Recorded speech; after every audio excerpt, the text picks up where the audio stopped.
We are going to relate the genocide in Rwanda with the terms power and state. Back in 1994, in just 100 days, the Rwandan genocide of Tutsi by extremist Hutu took place. 2 million Rwandans fled the country and 800,000 people were killed. Physically, Hutus were shorter and dark-skinned than Tutsis, who were tall and light-skinned. Also, Tutsis were farmers and eventually became leaders of the government, while Hutus used to be lower class. During German colonialism, Tutsi had German support. In 1959, there was a Hutu revolution that killed 20,000 Tutsis. After Rwanda's independence in 1963 to 1973, there was violent tensions that led to mass killings of Tutsis. The genocide started when the plane carrying the president Juvenal was shot down. Also, Hutu extremists blamed the RPF and started a campaign of slaughter. And lists of government opponents were handed out to militias who went out and killed them. The RPF, backed up by Uganda's army, marched into the capital. Around 2 million Hutu fled to the Republic of Congo. Also, Rwanda's government, run by the RPF, invaded Congo twice, accusing them of letting the Hutus militias operate on their territory. 3 types of justice systems were installed: Criminal Tribunal of Rwanda, Rwandan National Courts, or local Gacaca courts. Also, the president was Paul Kagame, and now the government to prevent more bloodshed.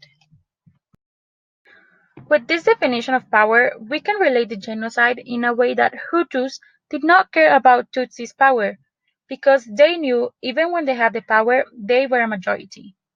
Tutsis' power was imposed over Hutus by a coercive or non-coercive, and for years this worked. Putting these two definitions together, we can see that A was always Tutsis and B was Hutus, so to have power, A affected B in a significant way, and they didn't care about Hutus' interests, which is why Hutus lived in poor conditions. Political leaders and propagandists back in the genocide said that Tutsis did not have the right to live there, and despite the revolution, Tutsis continued to enjoy higher status and greater wealth than Hutus. The genocide took place in 1994 when tensions began to appear between the two ethnicities.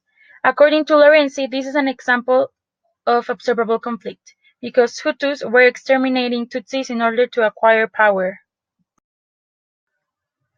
Rwanda was able to call himself a state until they faced struggle for independence with Belgium. And although they get their independence, we must not forget that Rwanda still had many influence of the Belgians. Since 1973, President Habyarimana had run a totalitarian regime in Rwanda, which had excluded all Tutsis from participating. At the same time, Tutsis refugees in Uganda, supported by some moderate Hutus, were forming the Rwandan Patriotic Front, led by Mr. Kagame. In 1993, the Hutu president and the RPF signed a peace treaty, which ended in 1994 after the plane shot. Within 24 hours after the crash, Hutus extremists had taken over the government, blamed the Tutsis for the assassination, and begun the slaughter. Then, Hutus extremists began purging the government, which meant even the prime minister was killed.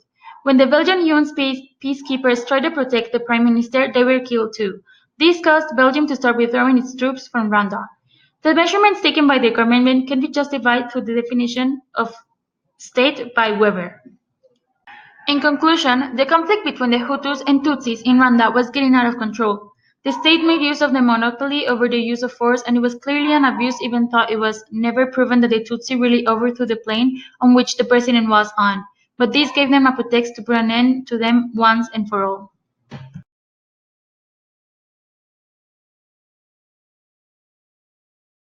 Created using Powtoon.